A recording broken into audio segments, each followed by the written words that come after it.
Mic check testing. 1, 2, 3. Mic check testing. Mic check testing. How is everyone doing this evening? Hello to you, Ocean Wave 603 eBay Space EL. Great to meet you. Thanks for dropping by the channel. Hello to everyone out there. Pat, present and accounted for. Thank you, Richard, for the sound check. I want to give an early welcome to our newest admin, Richard. Thank you so much for stepping up to the plate and helping with support for this evening. Those of you who are here for the first time, this is our pre-show. It's where we're going to be just kind of chatting for a little bit off the cuff before we start our main show. Tonight's show is going to be a bit of a big one, especially with a little bit of additional press coverage that happened earlier in the day today regarding some of the stories that we're going to be talking about. So it's going to be really interesting, really interesting to see what's going on. And yeah, I think we're going to have a good time of today. So don't be afraid to ask your questions in the comments. We'll be getting going. And those of you who are, I know there's going to be a lot of people who are dropping in for the first time. If you want to fast forward to where it says 0 seconds on that little countdown timer and watch our lovely intro, if you're watching this later, you can.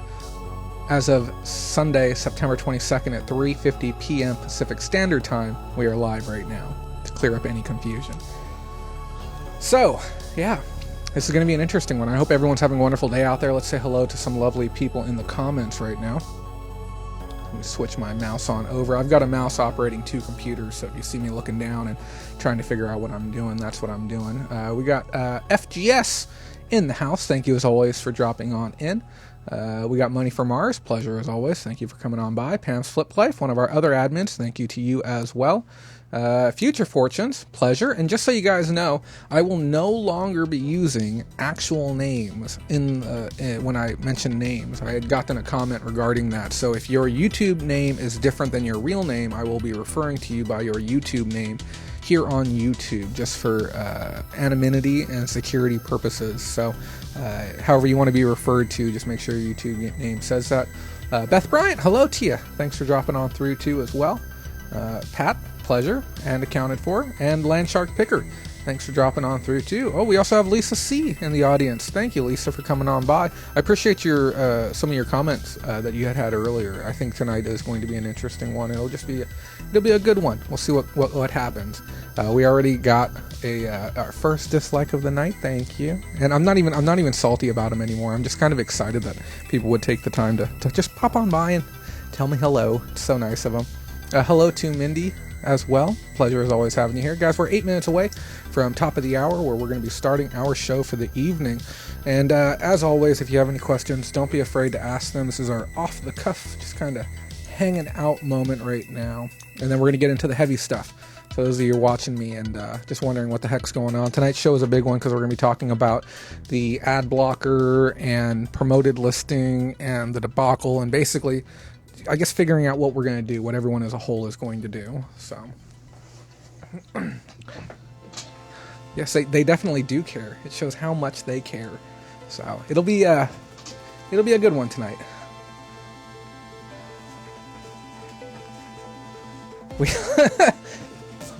We all use Pat's ID, but you never really know who's here on our end. That's great. That's great to know. Espresso in hand. No, I had my coffee. You know what? I actually made a conscious effort to drink my coffee from 10 till 2, so that way I wouldn't be as fired up for tonight's show. You know, those of you who were, yes, we're going to have pickups. We have Maricopa pickups today, all the stuff. If you didn't see my cute little vlog video that I put out earlier this week, you have enough time to watch 6 minutes of it. If you want to go watch some of that really quick, it's great. It's on my channel. But I strongly recommend you check it out after, if nothing else. But yes, we will have pickups tonight. And believe it or not, I haven't even looked at everything that I have over there because I was just buying things by the bin. So we're going to kind of be seeing things together for the first time. And thank you, Lisa. I love making videos like that. I got a lot of feedback too, and I want everyone to know, like, you can give me harsh feedback. And one of the biggest comments I received was that I didn't show enough of the actual sourcing while I was there, and I did more talking and more just, I guess, chit-chat. And the reason is I had my camera out, and I was recording what I thought was about 4 or 5 minutes worth of discussion. I'm like, oh, how are you guys partnering up with the Lions Foundation? How long have you been doing this? Why have you gone this direction as far as shifting items? And I looked down after I was done, and it wasn't recording. And it was a rookie mistake, and I wasn't going to ask them to do that all over again, because just getting permission to be able to film anything at all in somebody's front yard in a town like Maricopa is a little bit challenging as it is. But next time around, we will get that correct. Death of a Reseller. Hello to you. Appreciate you jumping on with your extra account. Anna Marie, hello to you. Pleasure. Thank you for coming back again 2 weeks in a row. Susan. Susan's my mama out in Fresno. Thank you, Susan, for dropping in as always. You have no idea how much more pleasant seeing you compared to my last hour is. What were you doing that was so horrendous where seeing me is an upgrade? Like, I can't even fathom what you could have been doing. So I'll take a guess in the comments what we think Anna Marie was doing.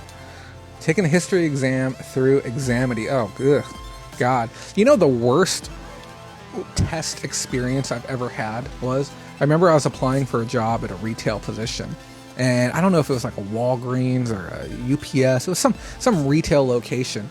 And they had a keyboard that you had to use with a really crummy, like, low-res monitor in front of it. But the keyboard was metal. I think it might have even been Target. And they had these very, very firm, like, this keyboard's going to last a lifetime. They just never wanted to replace it. And it was the most uncomfortable keyboard I'd ever used in my life. Because each button felt like, you know, a payphone? You know, those hard metal buttons on a payphone? Every key on the keyboard felt like that. It was impossible to type with any rhythm whatsoever. You had to chicken peck on it. And it was the worst. Thank you for that comment, Pam. Those of you who are watching who are patrons, I have group chat on screen right now, so if you want to relay something to me privately, that is available to you as well. And we do have a secondary discussion going on that happens off of the main chat as well. If you don't know what I'm talking about, you guys can check it out right now. We're not going to be like plugging our Patreon too much tonight, just given the nature of the show that we're going to be talking about. We're going to be talking about a lot of interesting things tonight. I also have this wasn't originally slated to be on the show. We made an adjustment later after I'd put out the original title card, so it wasn't on there. I changed the title, but we're going to be talking about Bill AB-1790, the bill that's set to change the landscape for reselling, not only in California, but could set a nasty precedent for nationwide reselling laws as well. And it's just some interesting changes. And the thing is, I know a bunch of you are here for pickups, so what we're going to try and do is we're going to try and get the news done in the first hour, okay? And then we're going to, maybe even 40 minutes. I really don't want to drone on news because it's just such a heavy topic tonight, the two topics. Maybe 40 minutes. Then we're going to transition into pickups. And normally we do our practical training first, then do pickups. But we're going to do pickups first.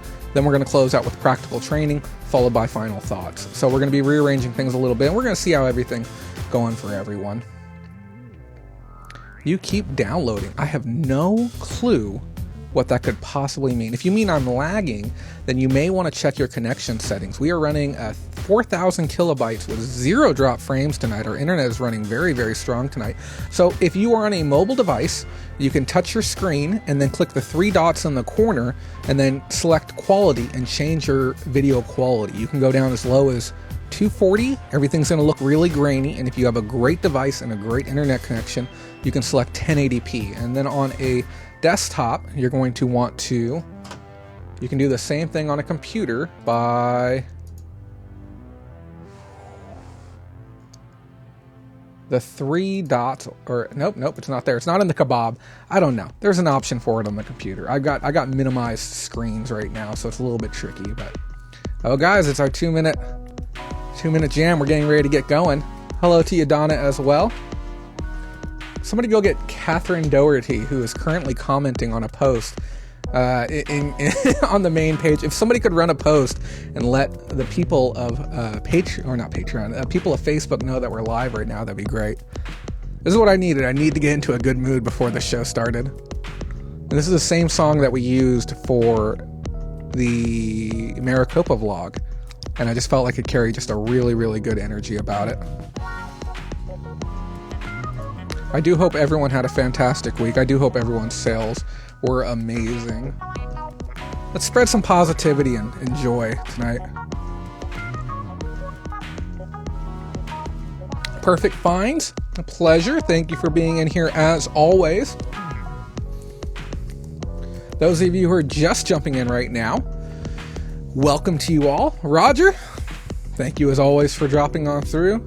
Roger, I'm feeling exceptionally lovely this evening. If you'd like to leave a link to one of your social medias, Roger does a bunch of wholesaling and marketing stuff.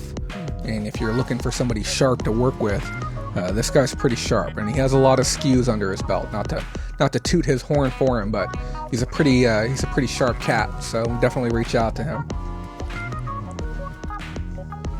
Thank you, Pam, for that post. I appreciate it. Here comes the spinning Bowl-O-Rama logo. It's almost that time, guys. Let's have a little bit of fun tonight. Let me lower my quality on this computer. Oh, if you're on a PC, it's going to be the little gear at the bottom. It's, at the bottom right corner where it says full screen. If you're not full screen, you can go over and it'll be a little gear. Click on that gear and select 1080p. If your computer is capable, if your internet is capable of doing it, that way you get to see me in the crispest definition possible. And if it's too realistic for you, just go ahead and downgrade it. Yeah, I can understand if it's just a bit much for you guys. Who's ready to get this party started? I think we're ready to get this started. Let's take it from a 2. Let's go ahead and get it up to like a 9. Maybe 9.5 max. Let's get this party started, guys.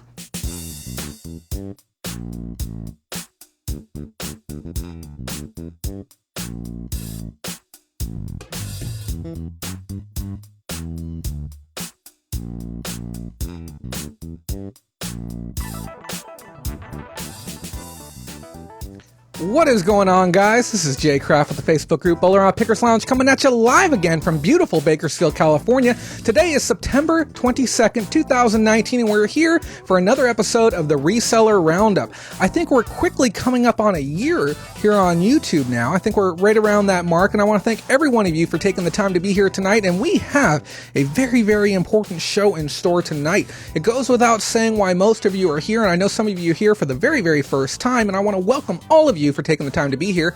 On tonight's show, we're going to be talking about what's the deal with promoted listings and ad blocker, and why is everyone talking about it. We're also going to be taking a deep dive look into California's AB-1790. You guys know what bill I'm talking about, right?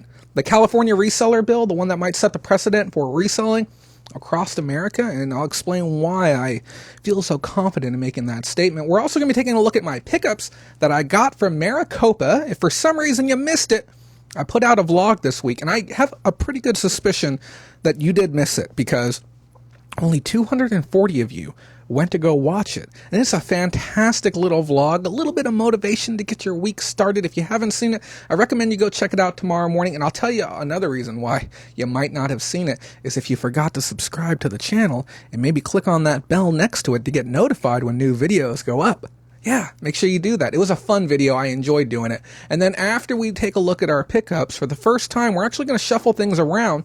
We're going to save some practical training for the end of the episode. We're going to be talking about a few things that you need to know before making very large buys. We're going to cover a couple of points, but we actually have a standalone video that's being developed right now that should be coming out midweek as long as we don't run into any complications with tonight's show, and as long as we don't run into any complications with a new business that I've started, believe it or not. So we have a lot of stuff going on in store. If you guys missed out on last week's show, we had a little bit of a birthday special. Maybe it's your birthday this week. You know whose birthday is coming up tomorrow? CatCon. Happy birthday to you. But yeah, if you're going to be tuning in to last week's show, grab a slice of cake, enjoy yourself. And we also talked about the fall seller update. We did a little bit of the highlights on it, but we also have a standalone video that came out the week before, and we had some cool pickups. Not as many as I would have liked. I got some messages after. Everyone's like, hey, could we get some more items next week? I have 5 boxes of items sitting to my side right now, and I do want to get to all of them. So without further ado, let's go ahead and get this party chugging along. Let's go ahead and move over to our main screen, guys. As always, our show is Patreon supported. So if you didn't know, okay, and believe it or not, I actually got into a little bit of a squabble with somebody before this show, okay? So our show is Patreon supported because I do things a little bit differently. I don't put my eBay business first. I put my YouTube first, and I put my eBay business second. So that's why we come to you for a little bit of help. I know we've talked about this before, and I've said, this is a very expensive thing to do. I have still yet to make a penny after doing all of this. And I had turned a profit, then eBay Open came along, and, well, we're back in the black again. So if you'd like to be like one of these lovely people up here, we got a little bit of lag on my end. We got Pam, Matthew, Ashley, Anna and Joe, Lee James, Brandy, and Rob. Why do I feel like that isn't accurate? I don't know, we'll figure it out later. But if you'd like to be like one of those lovely people or any of the other patrons listed down below and help support keep this show on air, you can either do that, you can do a one-time donation, one of the links will kind of scroll on by, or if you want, you can leave a super chat. Why spend money on advertising when you can get more value here is what I say. Hello to all the new faces. Internet sketchy may not get to stay. Renee, lower your video quality. Okay, if you need a hand with that, just go ahead and ask one of the admins in chat. They'll help you out. Also, a special thank you again to Richard for being one of our newest admins, and a thank you to Pam and Mindy as well, our other admins for the evening. I'm sorry, give me 1 second, guys. A little bit of technical issues here. Let's get the slideshow rocking and rolling. There we go, guys. First up, we're going to be talking about ad block, promoted listings, and this is why most of you are here. I want to preface this before I do anything else, because I know there's going to be some new people here. My name's Jay Kraft. I've been selling on eBay and been doing professional reselling for almost 10 years now. I look young, but I just turned 34. I love this field. I love this category. And one of the things that I'm best known for is my deep dives and understanding of some of the information that comes my way. And I know some of you are here because you just want a little bit of a voice of reason regarding what's actually happening with this. I am going to stop, pause, and explain when we're giving out any speculative information, but I will not pause when we're talking about things regarding facts. The reason why some of you are here is because you've received some poor information online. And another reason why some of you are here is because you watched Don's video. Don goes by the name Auction Professor here on YouTube. He released a video, I think we're going on about 4 or 5 days ago now, where he talked about how everyone should end all of their promoted listings. Now, I do want to preface this by saying Don is an incredibly smart person. His level base of knowledge when it comes to categories and items and just the ecosystem as a whole is very, very sharp. And I also want to mention Rally Roots too. They put out a great video on the topic as well. But we're here today because some of my opinions on everything that happened are a little bit different. They kind of vary from some of the other content creators that have come out there. This is partly due to the way that I have not only absorbed some of this information, but the way that I've compared it with other information and come to new conclusions, as well as talking directly with eBay's dev team, who I will be back on the phone with again this Monday. So I've been fortunate that I've been able to get some access to some pretty good information, as well as some statistical analysis that has helped me better understand everything that's going on. Now, if you want the TLDR as far as whether or not you should keep your promoted listings on because you simply don't want to hear the rest of this show, the long answer and the short answer is maybe.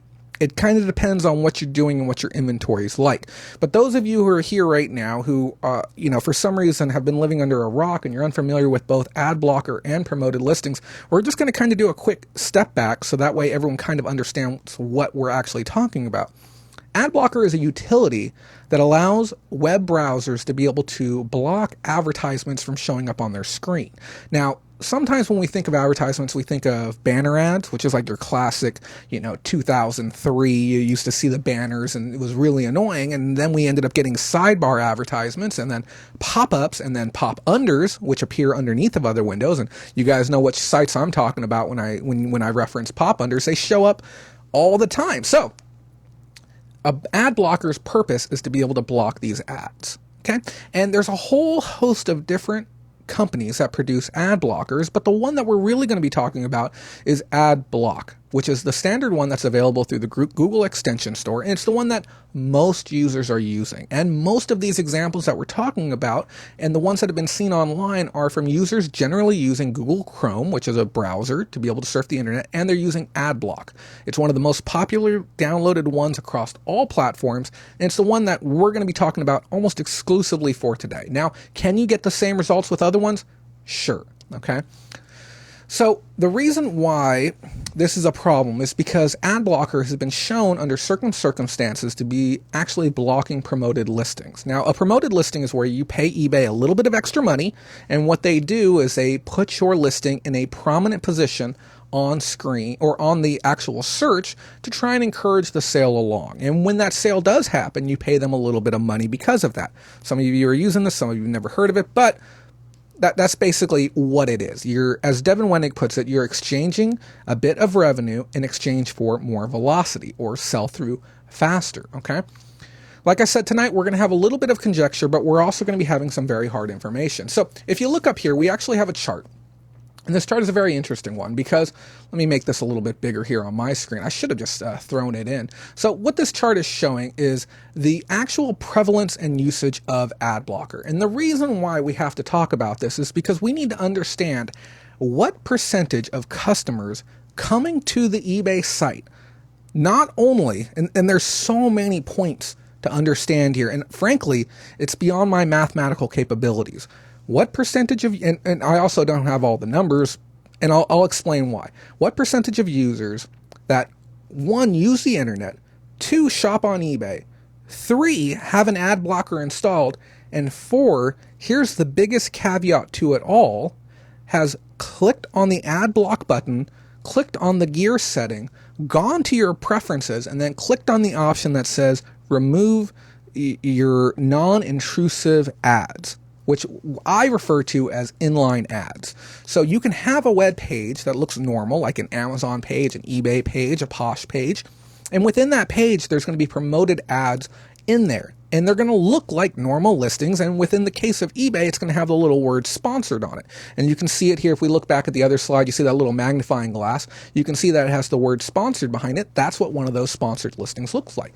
And the whole goal of a sponsored listing is to look similar to the main one so that people feel encouraged to look on it, but also carry a bit of value as well. Now, a sponsored ad on its own doesn't necessarily guarantee placement, and that's an important thing to understand.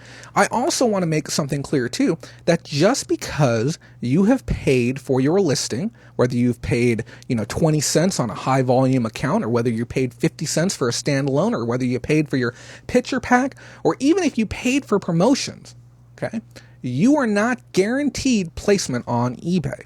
You are not guaranteed to show up within search. Okay, bad listings generally will be suppressed by eBay, and it is 100% within the terms of service that we have all agreed upon to have our listings not necessarily show up even when we pay for them. And that's a very important distinction to understand. Okay, so when we circle back and we ask ourselves, what are we actually losing? We have to understand that that is a thing that happens on eBay. Where am I going with this whole thing? This is the other thing that kind of irritates me about this whole thing, is that I don't believe that this is going to be an issue come a month, okay? And this is the impression and the understanding that I've gotten from speaking with eBay, is that the problems that we're dealing with now are already in the process of being resolved. So just so we have, again, full clarity on it, and I apologize if this is so confusing. It's an unnecessarily complex issue, but once you understand all the pieces of it, you realize it really doesn't matter. Okay, that's the long story short. It really doesn't matter, and I'm going to explain why. So the problem is if you have that ad blocker on and you have those settings set in that specific way, and or you are using a more aggressive ad blocker that has that option on by default, what ends up happening is those promoted listings simply do not show up. And it's not as if though there's a blank spot and you can tell where they were, because of the way that the ads are actually created. They are created on the fly and then placed within the coding, the HTML5 or whatever coding that they're using, the JavaScript or whatnot. As you as an individual user go to eBay, your account, whether logged in, not logged in, cookies, tracking history, whatever it might be, okay, as you do your search, that is when eBay decides what is going to be served up within that actual promoted portion within eBay. Now, historically, we saw eBay used slots 1, 4, 8, and 12 to place their promoted listings. So if you were looking at the gallery view, you would see slot 1 and then slot 4 being at the other end, slot 8 being the one below, and slot 12 being the one below that. And this was around the time eBay opening was happening. And they did this for about a month and a half, and then before that, they were doing it just differently. It was kind of organically mixed in there. And I don't think anyone complained when the listings were kind of organically mixed in, or if it was just more direct, even at the bottom, or kind of where they would make a little bit more sense, or even when they were just showing up within best match. No one complained End of story. No one complained when promoted listings were showing up all over Best Match and there was no rhyme or reason about it because none of us use Best Match for search. So, again, I digress. There's a lot of information to cover here. So the biggest problem right now is that when you have that on, you cannot see promoted listings. Now, the would-be people out there are arguing that it is a absurd amount of people that not only have the correct software, have also adjusted the settings, but are also your primary customer coming through your primary sales portal to purchase your items. Okay, and I want to clear up a few things. Okay, me personally, a good chunk of my sales comes from off-site. Okay, anywhere between 20 to 40%, given the month, come through Google. They funnel through there because I do everything necessary to make sure that my listings appear within Google. So most of my people aren't even coming through eBay. So if they were coming through eBay and they did have the ad blocker on, sure, they wouldn't be able to see it. Okay, so that realistically only leaves 60 to 80% of my customers. Now, of this, we have to look into other things. What percentage of the actual population is using ad blocker? Now, if you look up here, the statistic chart that I pulled this information from, links are in the description if you want to verify my information. Okay, if you want to check this out, it's about 25% of the domestic population is using ad blocker. Now, when you scale this out and you look at a global scale, the percentages are actually lower. Okay. On top of that, the predominant number of people using ad blocker are millennials. Okay. Simple as that. But we have a disproportionate number of non-millennials who are actually doing their shopping on eBay. And again, this is why I said there is so many data points. It is virtually impossible to come up with an actual real world number. But eBay actually did. And they said that this is only affecting what they say, quote, less than 2% of site traffic. Now, I've reached out to them to get more color on this number that they've come up with, and I've asked how they've come about it. I will be speaking with them on Monday, and I do plan to come back and give you more information about this. Mark my word. I really do hope that this will be the end of it after today or end of it after tomorrow, whatever it might be. I might even stream the phone call if I can get clearance to do so. But when I look at these numbers, okay, this one here, Statista, is one of the most recognized sites online. I can't remember the name of this one, but the link's in the description. We also have to look at eBay and we have to say, are we going to believe the number that they're giving us? I really want to. And if you don't want to believe eBay, sure, okay, they have a vested interest in giving us a number that's going to make us feel better. Well, are you going to believe that one? And if you're not going to believe that one, are you going to believe that one? Or are you going to believe the one where you took a private survey or maybe another creator told you it was 50%, okay?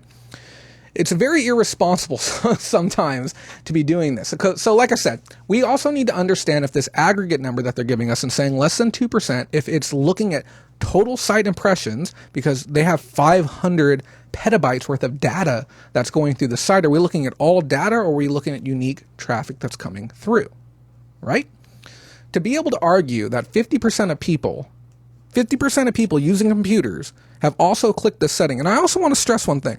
I have been using computers since I was 17, maybe 16. I got real lucky, okay? I was still in high school when computers came out. It was a very fortunate time for me. I have never once, ever clicked on that ad block icon, clicked on the setting gear, and then went ahead and clicked an additional option. Now, you know who might do that? Somebody with a background in HTML5 and JavaScript. They may certainly do that. But me, as a general computer user, and a very tech-savvy one at that, has never, ever clicked on that option. Didn't even know that was a thing. I had no clue that that was a thing.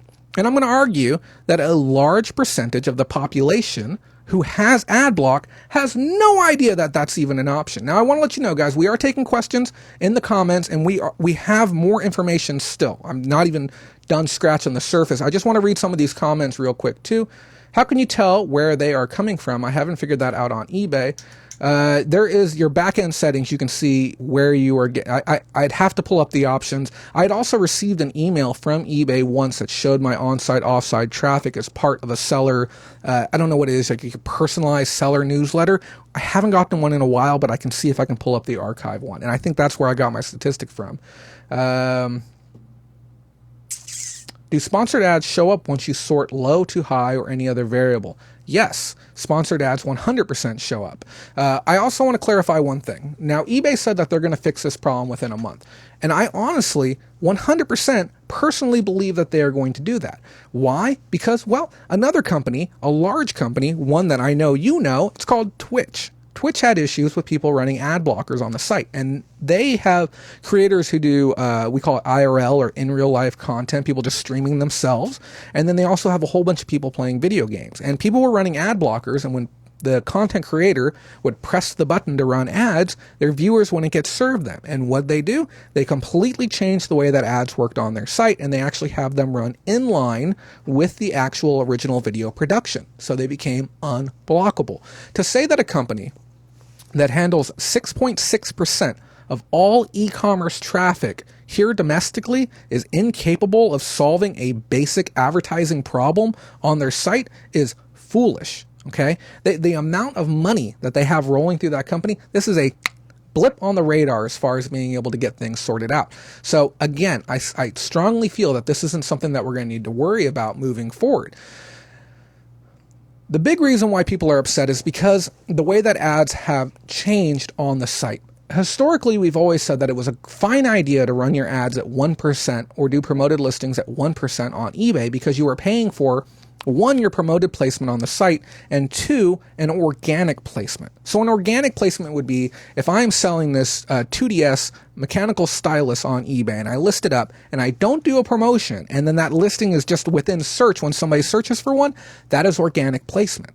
Now, when you were doing promoted, you would get both promoted and you would get organic. And because of this last update, thank you for watching my video, you know who you are, you learned that they removed that secondary placement off of eBay, and they only want either just the promoted or just the organic. Now, I made a offhand joke, well, maybe not even call it a joke. I made some insinuations last week or the week before last that I feel certain people have grabbed onto and have taken as fact, and that was not my intent. I had said something to the effect of, if eBay given the choice to sell one where they make the normal amount of money, or they sell one where they can make more money, which one do you think they're going to go with? Do you think that they're going to take the promoted listing and get additional money, or just sell the organic one? Okay? It is in eBay's best interest to sell the one that's going to make them more. But understanding how your items actually place within search is much, much more important than just which one does eBay make more money on. Because there's something that seems to be missed by everyone who's talking about this topic. Okay? Sure, when I'm selling a 2DS or 3DS stylus pen on eBay and I run a promoted listing, I'm probably not competing against that many people. But what if I'm selling a Disney woven button-up short sleeve t-shirt? How many people do you think I'm going to compete against and promote it?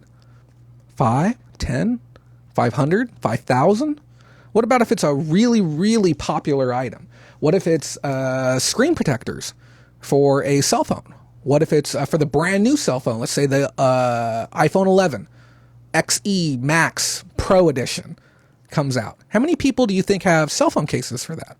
Maybe 50,000? Different vendors have that, and how many of those do you think are going to pay for promotion to be able to move their item? Do you think eBay is going to show you all 50,000 promoted listings right off the bat, or even 5,000 or 500 or even 50? No, they're not. So what are they going to fill in the rest of the slots with? They're going to fill them in with organic, and that's what we need to talk about next. Okay, understanding how items rank within eBay is one of the fundamental things that I think everyone has seemed to have missed the mark on.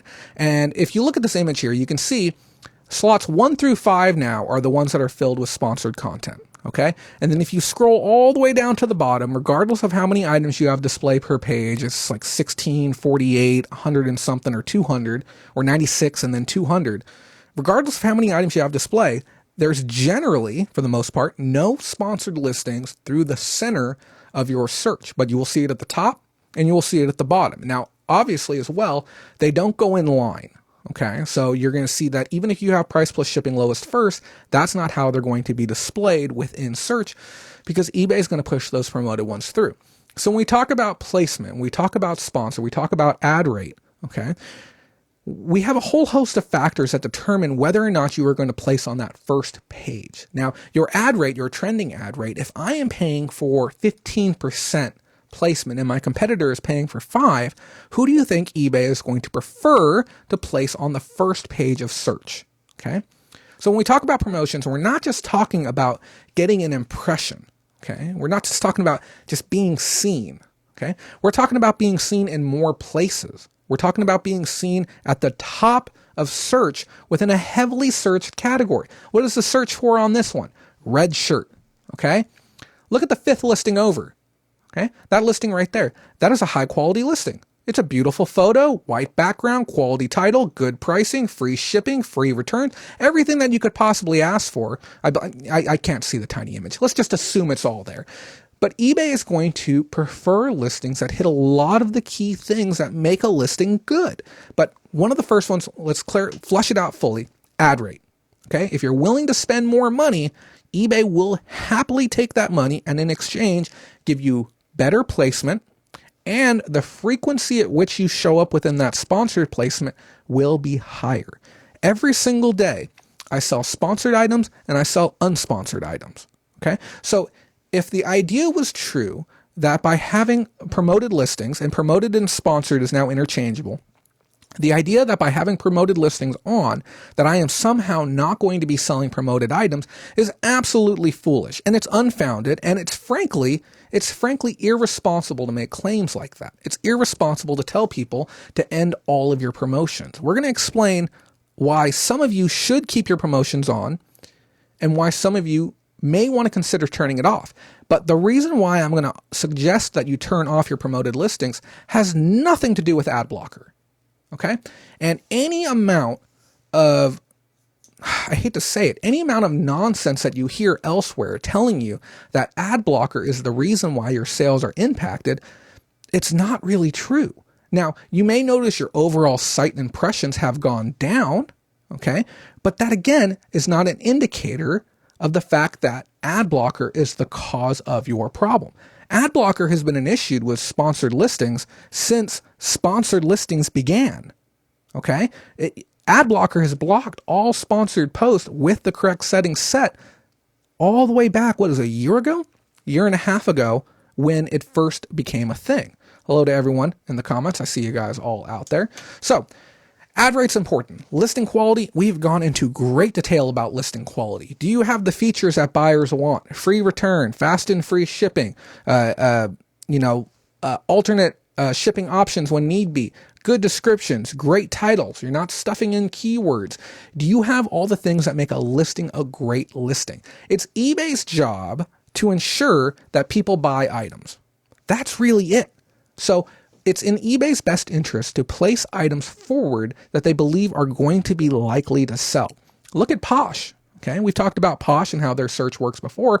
They've openly admitted that they're changing the way that people do their shopping based on how they choose to present items. They said, we are going to present more items that are under a customer's typical buying habits, whether it be $10, $15, $20, etc., within the first 100 items of search, because we've noticed that we have a higher chance of converting those people over. Okay, is it scummy to do that? No, the company wants to make money.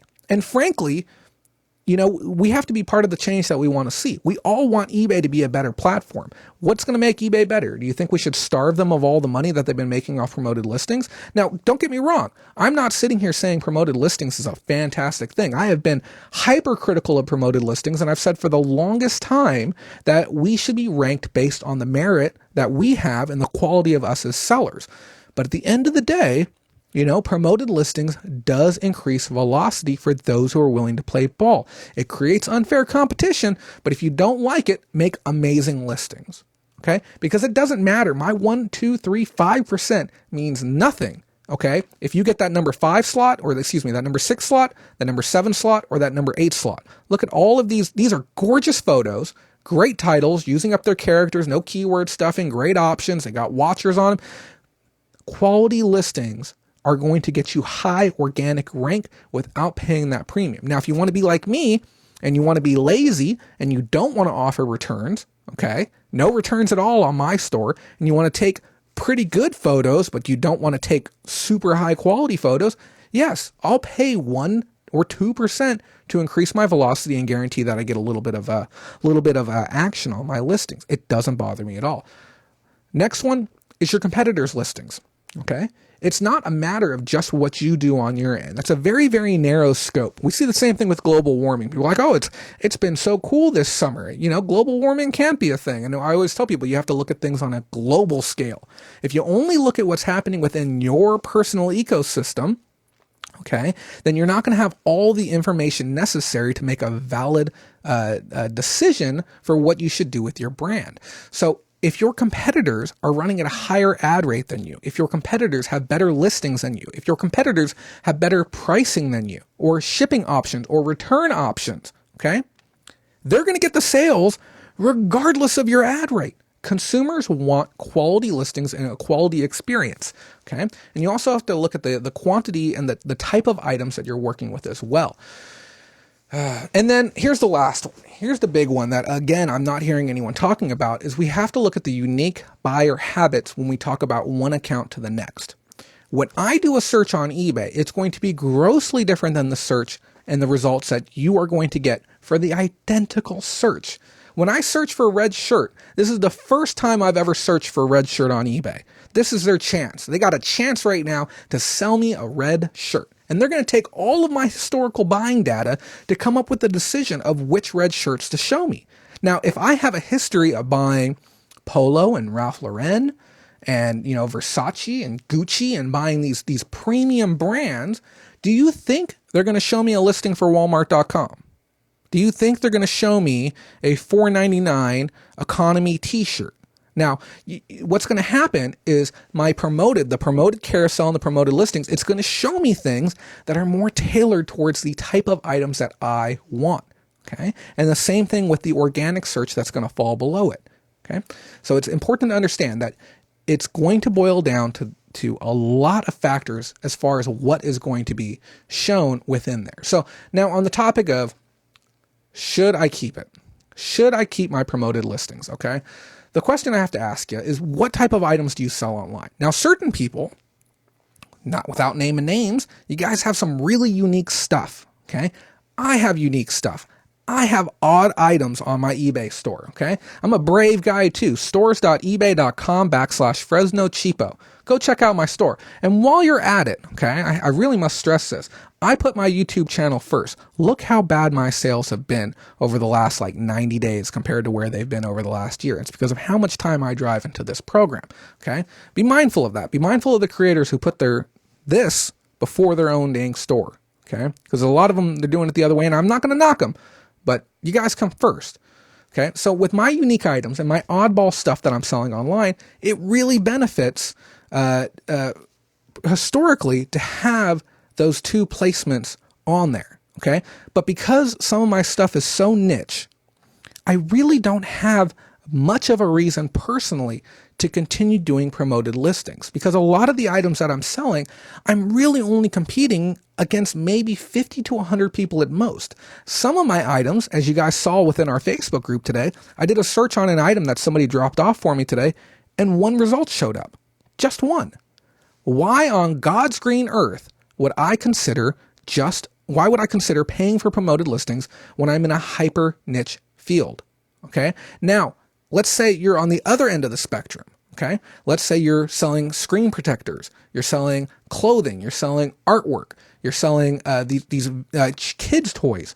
You're in these hyper-competitive fields, and you're competing against 2 or 3 million other sellers for that same promoted slot and that same promoted opportunity. Should you run promoted listings? Yeah, probably.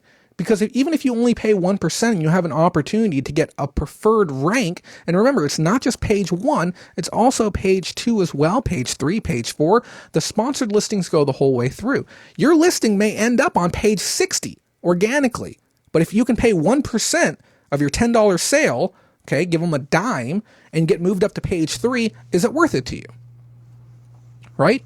So, as a whole, it is incredibly ignorant to argue that 50% of people are not seeing your listings. It's ignorant and it's irresponsible to say those things. The reality is eBay has openly stated, and even stated on other creators' videos, it is 2%. And I will be getting all the information regarding this come tomorrow, okay? And even my absolute worst estimations, my worst figures that I can possibly come up with argue 10% at most. And this is through some heavy statistical analysis with the only data I have available. Take this as conjecture. I believe it to be 10% at most are unable to see your promoted listings. Big whoop. Big whoop. You're still promoting to 90% of people, right? 90% of people are going to see your items and see it up higher. Okay? And frankly, if anyone is out there, let's say you have collectibles and other types of goods and people truly, truly want them, okay? Now that this is a known thing, don't you think they're just going to turn off their ad blocker so that they can see all of the items? Or maybe they don't see it today, but they go back and they see it in the future. Because this is another thing to know. Your listing is not always going to default to promoted. Why? Because sometimes your organic listing is going to rank higher. And I know this is a really confusing concept, and some people are saying, no, that's never going to happen. Your organic listing will never rank higher. That is a lie. Your organic listing can 100% rank higher.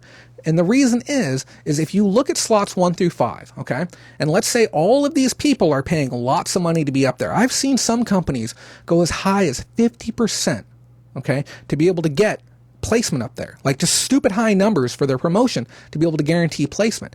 Now, if we go back 4 or 5 pages, what are we seeing? Maybe on page 5, the lowest that we see is somebody doing a 3% promotion. Well, I'll tell you what, my listing is so beautiful. My photo is good, my description is good, my body is good, my title is good, everything is the part. My listing is so good that it ranks on page 1. Maybe it ranks on page 2. But because the trending ad rates are so high for those pages, my organic listing will still be present. Because look at this. See these 3 listings right here? I guarantee you, if you sit there and you continue to refresh, one of those will show up in sponsored eventually. Okay? It's important to understand that it's a lotto system sometimes. Okay? eBay is looking at a lot of factors. They're going to say, okay, what type of item does this person, what are they likely to buy? What are they likely to go after? Okay. Now that we know what type of stuff they want, we know what their search query is, let's go in and formulate a page that's going to encourage them to spend money, that they're going to want to buy something. Okay. We only have 5 slots on the top and then 1 at the bottom. We have 6 on this page, what would either be, 48.96, 200, whatever it might be. But we have 40 some odd slots or 200 slots that are empty for organic search. We're not going to leave those blank. We have to fill something in there. So when it comes down to it, eBay isn't going to show me those same ones. How many times are they going to show me those? That's another thing. There's another thing we're not talking about. If you sit there and you refresh, are you going to get different listings? Let me find out really quick. I am hyper curious now. I'm going to do a search on another computer. Don't mind me. This is for the research. This is for the keks. I'm doing a search for red shirt. Okay, firstly, I'm not seeing those same ones that I see up there. This is a different computer. This computer isn't logged in. I'm seeing completely different results. I'm going to refresh this listing, and we have a different sponsored in the sponsored 1 slot. I'm refreshing again, and this is something I encourage you guys to try and do at home. They've been rearranged again. I'm seeing the same ones, and the other thing too is you can log into your account, log in, log out, do it again, and come back at a later time in the day, do it again, see if you get different results, okay? Because eBay isn't going to continue to serve up the same stuff to me if I'm not engaging with the content, I'm not actually buying the items, right? Why would they do that? So real quick though, I want to stop and thank Richard, $5 super chat, thanks for the research. Or just for the research, no thanks. I'll take the $5 as a thanks. I really appreciate you, buddy. Thank you so much for that. Let me take a look at some of these comments really quick so I can make sure I'm not being verbally attacked. The one says, I have 1% on my listings, are all on the top 5 spots in my category. So that would lead me to believe that maybe you are working within categories that either 1, don't have a lot of other promoted competition, 2, you're in a category that is super empty, very niche, so there's just not a lot of items in general, or 3, your personal search habits on your computer and the types of items that you generally buy are making eBay push your items to the top within your computer. I would suggest opening an incognito tab within Chrome and trying the same search again. Give that a go. I'm going to continue speaking here on this topic for just another minute more, and then I'm going to get fatigued on it, I'll be honest with you guys. So the other thing to understand too, guys, is we're not just talking about placement within the actual search at the top, okay? It's important that when you look at promoted listings, you realize it's not just slots 1 through 5 and the bottom slot at the very end. We'll just call it the end slot from here out. You're also paying for placement on the carousel. So whenever you go into a listing and you're looking to buy something, and we showed an example earlier today as well. I sold something on eBay, guys. Lucky me. So if you've ever bought anything, and then at the bottom of the listing, you see this. What's that say right there? I know you can't see it because it's blurry. Right there at the bottom, it says similar sponsored items. Okay? Clear as day. Clear as day. So you're paying for placement there, potentially, okay? And then also you're paying for placement on the main page on the sidebar. Oh, and another thing to note too, before I forget, how many of you guys have ad blockers on your phone? I frankly didn't know this was a thing either, and I've just had ads on whatever the heck I'm watching that has ads. And how many of you do a predominant amount of your shopping on your phone? That's another reason why I can see eBay's argument that it's only affecting 2% of site traffic. I do about 90% of my purchases on my mobile device. I see the sponsored stuff right there. If you do your eBay searching and you're seeing sponsored stuff and you're doing your buying on your phone, that's how I can see eBay getting down to 2%. And I will get all the clarity and color on that as well. While I'm at it too, guys, do not use the trending rate. I must really unless you are in a position where you are in a hyper-competitive field and you truly need that advantage and you can afford to give up that margin, there is almost no reason for the average viewer to use the trending rate. Now, there are a couple of people who are watching now. People like Roger, who's out there, and people like the gentleman from the UK. I can't remember his name. He'll leave me a comment later, buddy. Who have these large stores who are doing $100,000 to $1 million a year, and you're buying at extremely great wholesale, and your wholesale prices are so good that you can factor in giving up a fair chunk of your sale in exchange for that priority placement.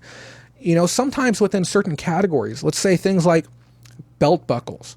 How valuable is spot 1 through 5 to you for belt buckles, right? Okay, if you're somebody that has 1 million units or 100,000 units or 10,000 units of a specific item and you paid pennies on the dollar, yeah, you could probably give up 15 to 30, even 50% of your item sale in exchange for that velocity. And it might be worth it to you. You might you might sell 10,000 units in a month on eBay, which for some people is laughable, but for other people is the reality. Okay, I want to read some of these comments real quick. We still have more discussion on this, but we will be, God, it's 4:40 already. We will be moving on to the next story here soon. Let me see what we got. Switch my mouse over. Give me a second.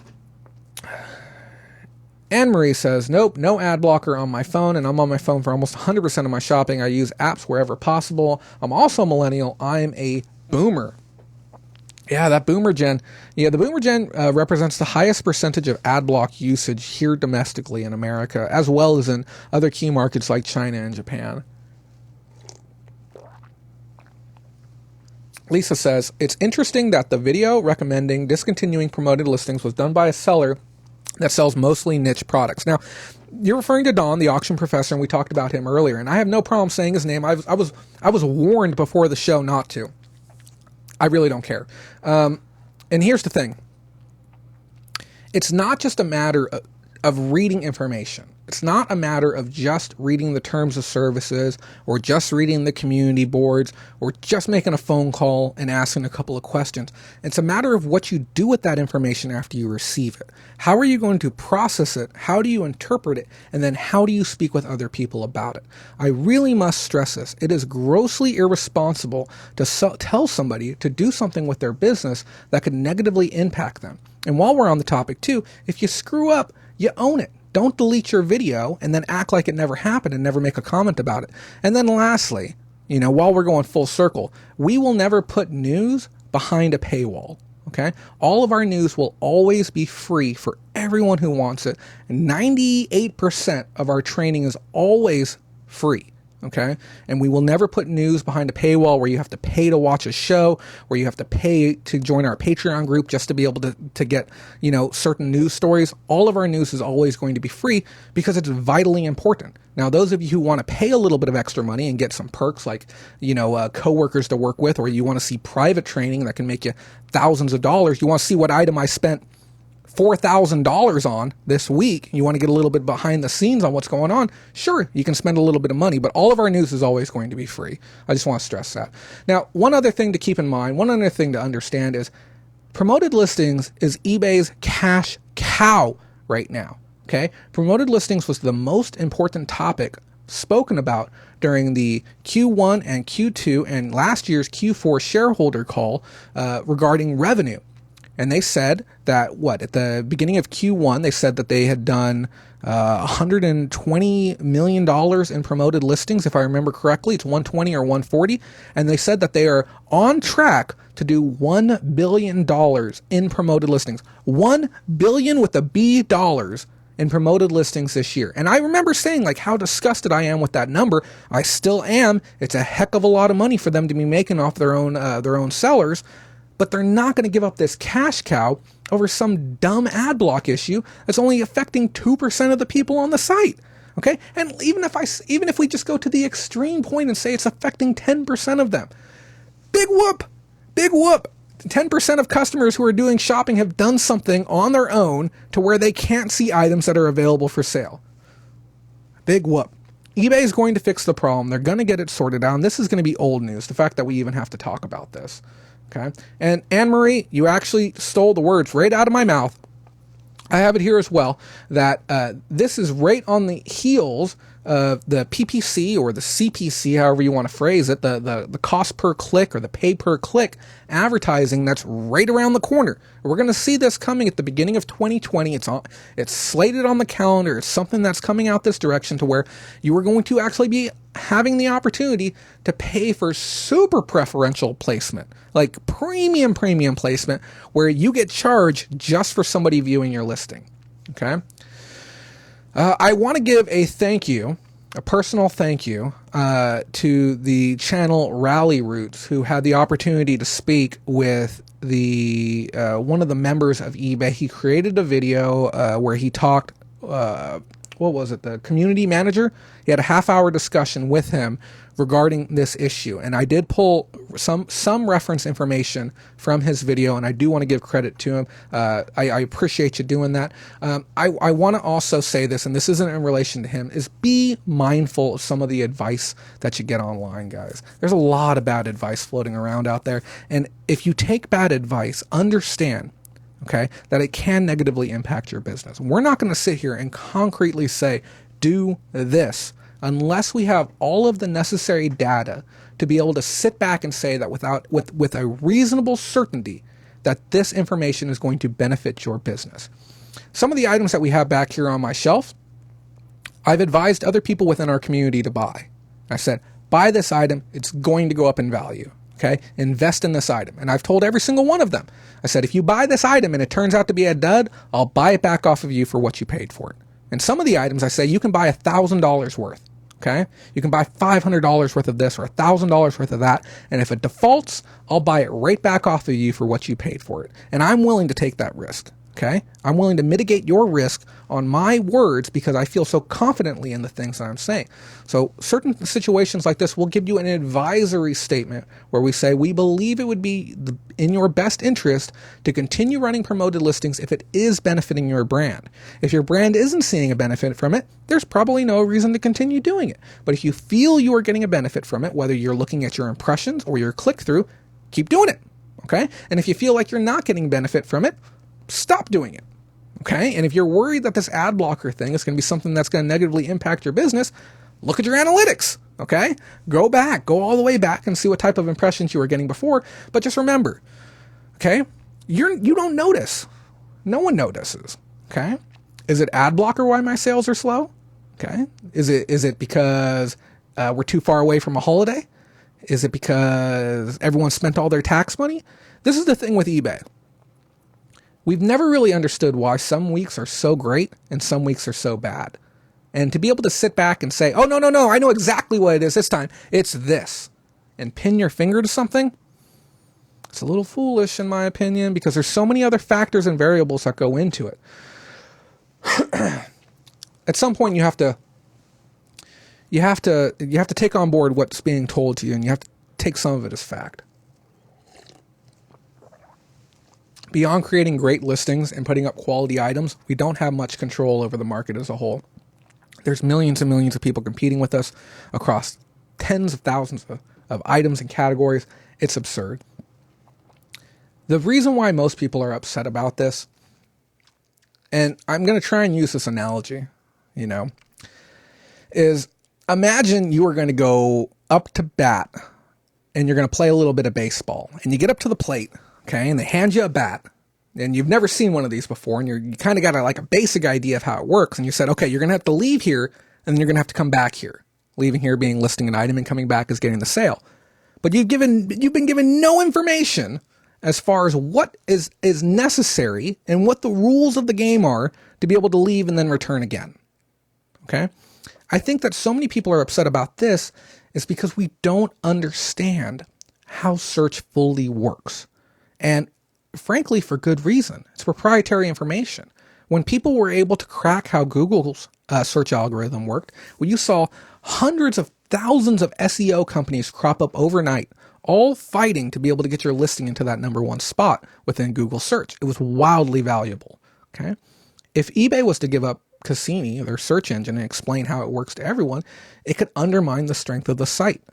So we have this little bit of a balance going on. We want more information to be able to rank our items higher, but we also want to make sure that foreign entities don't destroy the site with horrible listings because they figured out how it works. Okay. At the end of the day, yes, we all have frustrations with eBay. We've all vented them before. Okay. But eBay is our boss. Okay. I know as weird as that sounds to say, we a lot of us rely on this site to be able to generate our income and be able to stay afloat. So let's try and give them a little bit of a benefit of the doubt on this one. I don't think it's that bad. Okay, I really, really don't. Just allow this to blow over. Now, while we're on the topic of transparency, while we're talking about all of this, and if you have any questions, by all means, go and leave them below. We need to talk about AB-1790 one last time. We're only going to talk about this for 10 minutes, if I'm lucky. Now, AB-1790 is the bill that got pushed through around July, and it passed to 7-1. Okay, and then they made some adjustments to it, and it got a 75-0. And this is all in, I think it's within Congress or with congressional or something to that effect. Well, they changed it again, and the changes from where it's at from the day one that it was created. Okay, the original version, which was February 22nd, 2019, is when the bill was introduced, and the current enrolled version, which came out the 19th of this month, which was 3 days ago. This is far more important than your ad blocker situation, okay? The ad blocker thing is stupid, okay? It's going to be gone in a month. No one's going to care about it. And congrats to the people, okay? And those of you who don't know, 10,000 views, if you put ads on your video, 10,000 views equates to about $100. Congrats to everyone who made hundreds of dollars on that story. This is what's actually important, okay? This bill right here.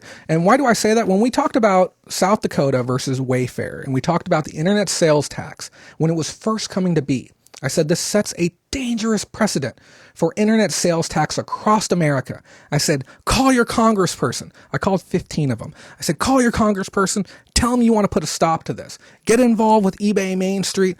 Tell them, you support this initiative to stop the internet sales tax. No one listened to me. Okay. And what do we have now? We have something like 30 or 40 different states have enacted internet sales tax laws since then. Okay. This bill is going to set the precedent for resellers across America if it gets passed here in California. Every other state is going to pick it up. This bill redefines what a marketplace is and redefines some of the aspects of how business is ran. Okay, we have info in here regarding protecting sellers. We have info regarding marketplace transparency, info regarding bans and suspensions. Okay, things regarding removal of goods from warehouses. What business has on-site warehouses where they hold your goods? Amazon. That's right. Oh, wait. And now eBay. Okay. here's the thing. This bill was a direct shot at Amazon, and basically it quelched a lot of the concerns that we had, the ones where you could get suspended and not be told why. Okay, remember how dangerous that was? How many companies, and we talked about this a moment ago, how many companies have cropped up just to help people who have gotten suspended on Amazon? I know some of you watching right now have used these companies because you've had your account suspended. Okay, the provisions that were put in here to be able to get a clear answer from Amazon as to why you were suspended has been removed. So if you look closely at this, you'll see we have blue, which is the items that are still remaining, and then we have red, which are the items that have been struck out. Now, this first page isn't bad. Only half of it's been removed. Okay, but now if we go to page 2, look how much has been taken out of the original bill. And if we go to page 3, okay, so this bill has been stripped down to essentially where it's nothing.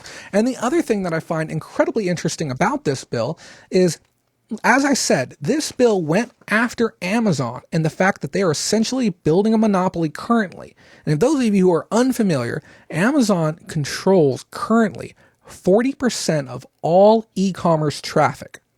All e-commerce traffic happens through Amazon. Last year alone, $200 billion worth of traffic came through Amazon. It is a horrifyingly scary prospect. Some of the wording down here at the bottom, not only did it mention Amazon, but it talked about some of their non-compete strategies that they use to be able to gather information from specific brands to be able to learn how to sell directly to those brands, to be able to compete against them. And that is information that you have to give up as a brand. They've also talked about the fact that companies simply cannot compete globally or even domestically without having an Amazon store. It's created a monopoly type situation where if you are going to start a new business, you are essentially required to sell on Amazon to be able to be successful. And if you don't, it's only a matter of time before they come beating down your door. Another thing to note, when this bill first came out, Amazon was mentioned 16 times within this bill. Currently, they're mentioned 0. So all of the energy and all the push to try and make change here has been completely stripped away. I strongly recommend that you take the time to go find this bill and go read it. It's bill AB, that's Apple or Alpha Bravo dash 1790, marketplaces, marketplace sellers. And as I said, if you look at the before and the after, it's a little bit stark. It says here, section 2, portion C, when a company begins to sell on Amazon or begins to sell through Amazon, the company is also required to provide Amazon with customer information that offers Amazon a blueprint for how to compete with their business. It is insane. And they said that by the end of 2019, that Amazon is on track to capture more than 50% of the retail space. It's a little bit nuts. So what was in here originally that we're upset to see go is it said hold on one second. So what we had originally was it was set up and worded in a way where if you got suspended off of Amazon, okay, Amazon would have been required to give you an explanation as to why. Furthermore, if they were holding your money and they held it for more than, I believe, 30 days, they would be required to pay 10% interest compounded daily. Both of those things have been taken away.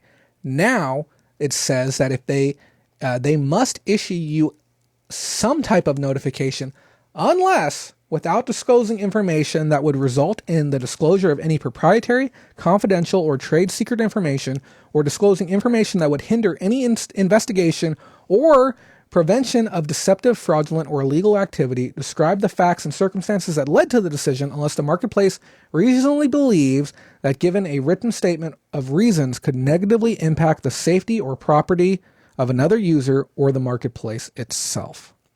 On top of that, the thing that you guys are going to want to know is the redefinition of what a marketplace is. Let me find that really quick.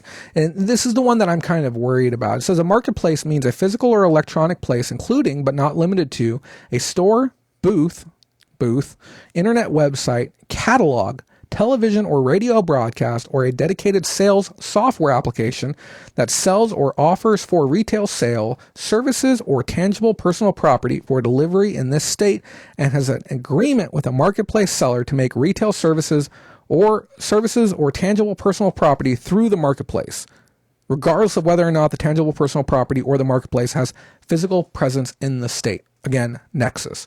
So the redefinition of a marketplace could be dangerous, especially when we look at things like taxes. Okay, it's a giant cash grab, and the original intent of this bill was to stop the powerhouse that was Amazon. But now the underlining of the intention of this bill is to change the way that we resell.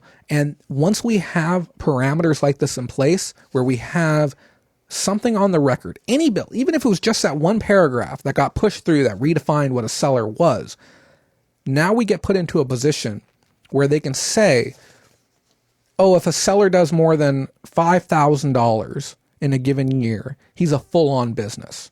Even if he's just a collector selling off his collection, he is a business now. Or if he sells, $20,000 worth of goods within health and beauty, he may be required to carry certain types of permits, certain types of licenses. And we can find more and more cost getting dropped on top of us. Remember when this first came to be, and they were talking about making it so that we had to carry our own liability insurance here in California if we wanted to sell out of a warehouse. Things are changing, guys. Look into this, please. Again, Alpha Bravo-1790. Please check it out. Guys, that's 1 hour.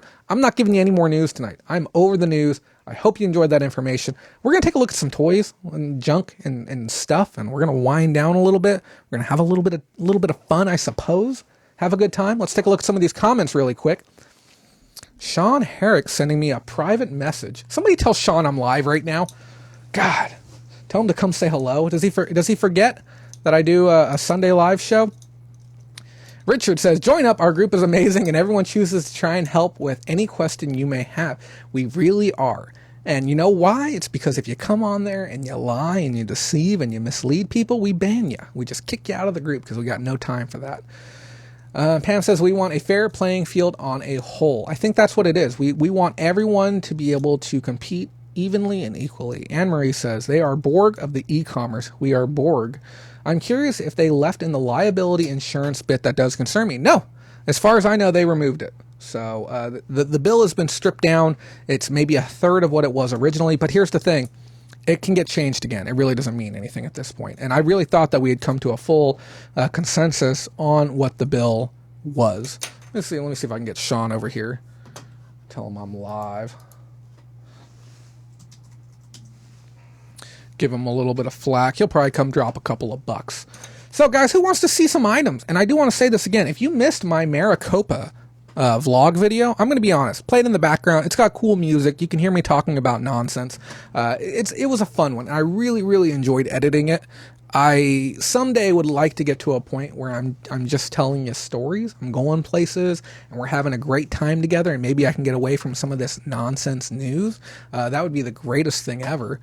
Oh yeah. Oh, I have one last note on this thing before we switch the screen off. It's important to understand that this isn't something that is even difficult for Amazon to do. Germany pushed Amazon, and now Amazon is required to give notice and reason for suspension, a 30-day notice they're required to give. So it's not going to be that difficult to do it here. And while I'm on the topic too, I feel Amazon is on the tipping point right now. I feel like, a company can only get so large, and I feel they may have scaled too far. And I feel that they might need to split the company down into a few smaller brands. We watched Google do it a long time ago. They have Google Alphabet, and they may need to split the company down because I think it's getting far, far, far too big to continue to stay afloat. Who wants to look at some items, guys? You guys want to look at some cool stuff? And I'll show you some stuff, and we'll chat. We'll have a good time. Here, let me switch this over one more time. I want to. We'll come back to that one. I want to say thank you again, directly to our patrons. Those of you who don't know, This whole show is funded by them. Our funding has been light. We've lost a few patrons recently for whatever reason. Sometimes people come and go. Sometimes people jump in for a month and they decide they want to leave. If you sign up, you get a whole host of fantastic perks. You get 24/7 access to our group chat. You get one-on-one support if you need it. You can suggest story ideas and things that you would like to hear about. You can help be a part of the making of videos. You get thank you within the credits. And you get the satisfaction of knowing that you're doing a good thing. You're keeping a training program on the air so that other people can benefit as well. So please consider supporting us. And, I have to stress this.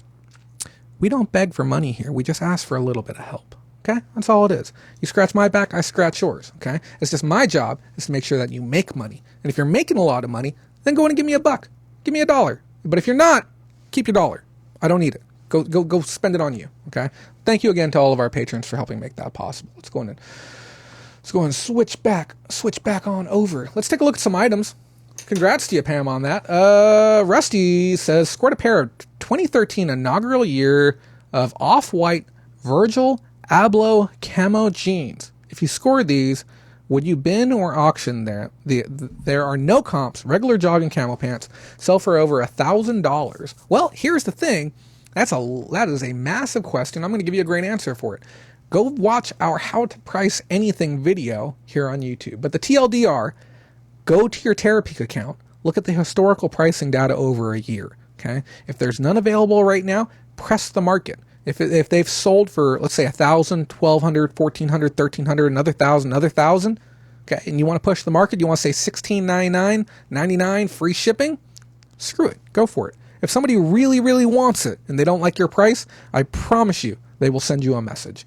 I have a pair of Big Mac blue stripe white coveralls with a bib, brand new with tag. I listed them for $500. Somebody gonna buy it? Maybe. If not, if they don't like the price, maybe they want to pay $300. I guarantee you they'll send me a message. So no harm, no foul in trying. You can always, start nice and high and work your way down if you need to. Oh, almost tipped over my first bin, guys. Let's take a look at some items. This is some of the items that I got from the Maricopa trip. Go watch the vlog. It was a fun one. Some of the items in here I frankly didn't want. I didn't really understand what was happening after I paid for everything, because I was standing there and I'm like, okay, so we're going to do all of these items, and then all of these items, and we're going to do $165, right? He's like, yeah, sure thing. I'm like, okay, cool, let's do it. I'm like, give me a hand loading it to the car? And he's like, yeah, sure thing. He started bringing out more stuff than what I had agreed upon. He just started bringing out bins of extra stuff. And I'm like, hey, are you sure I'm supposed to? He's like, oh, no, it's fine. Go ahead, you can take it. I'm like, are you sure? He's like, yeah, go ahead and take it. So there's some stuff here I just legitimately haven't even seen. Anne Marie says Patreon membership unlocked. Let me check this out really quick. Let me check this out. I'm not seeing it. Maybe it'll come through here soon. And if you did, thank you. I appreciate that. Oh, and a real quick thank you to our newest patron that signed up last week, Michelle. I really appreciate you signing up. Thank you. So, here, we'll see if that email comes in here shortly. So one of the items that he had handed me was this. Any guesses on what's in here? We're going to come back to it here in like 5 minutes, I promise. But I want to have a little game.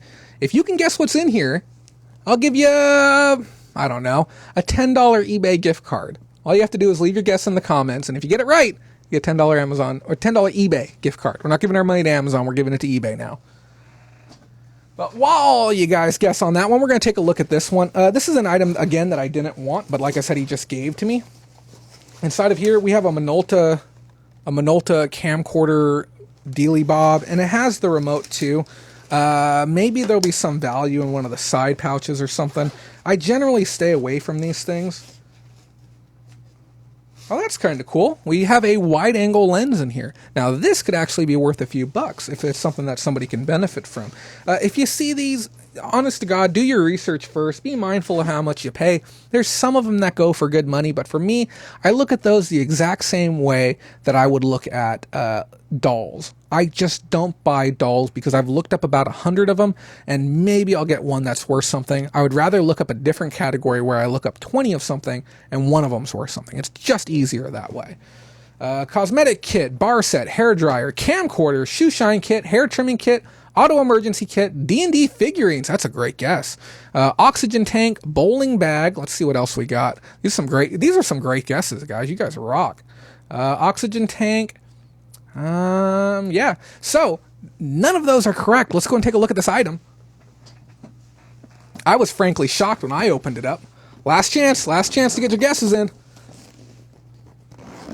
We have a vintage adding machine. How exciting is that?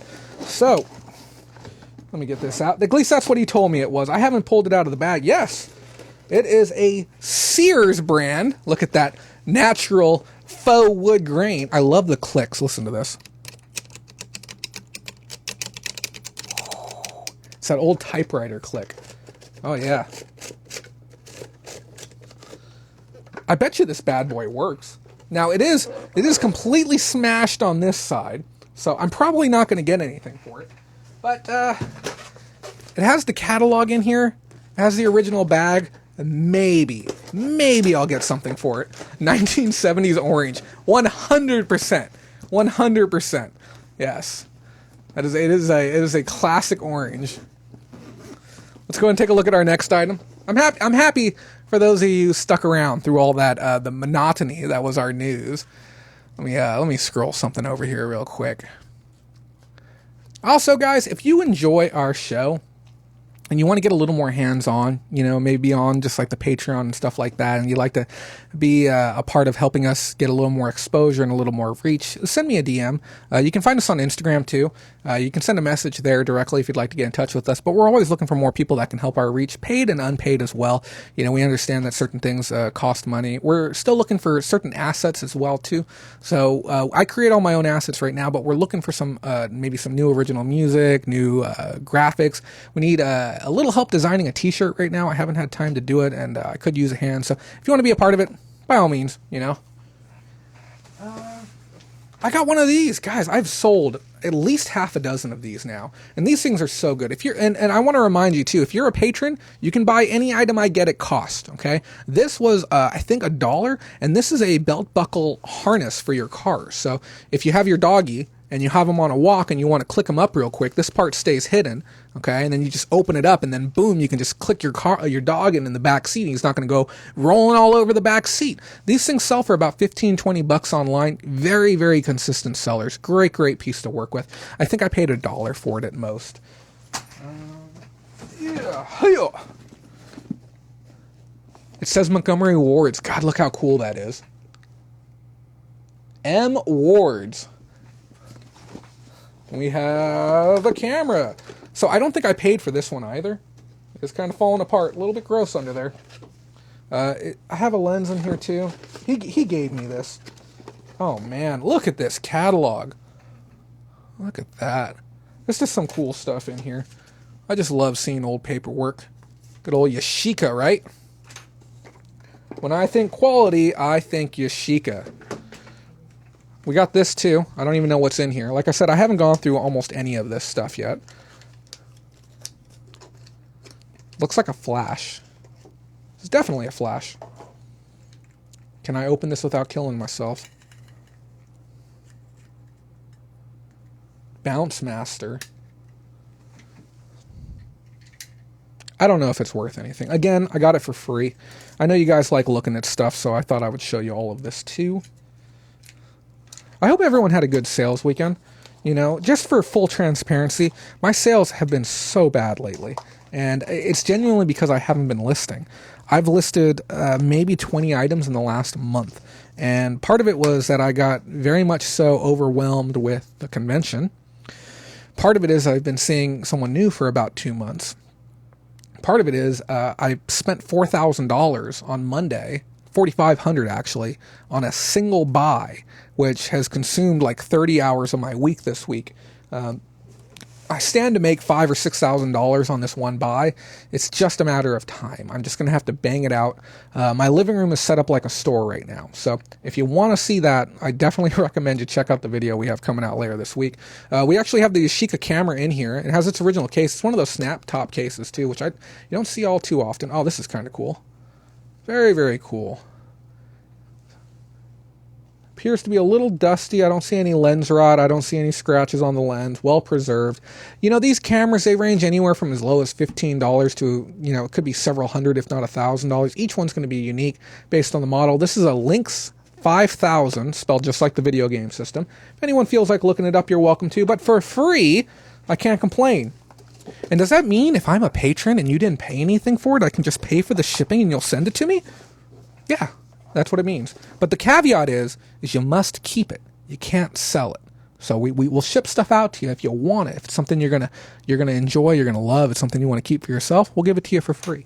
So just pay for the shipping cost on it, and we have no problem with that. Because I'll be frank with you guys, if it was about making money, I don't think I'd be here right now. Let's see what else we got.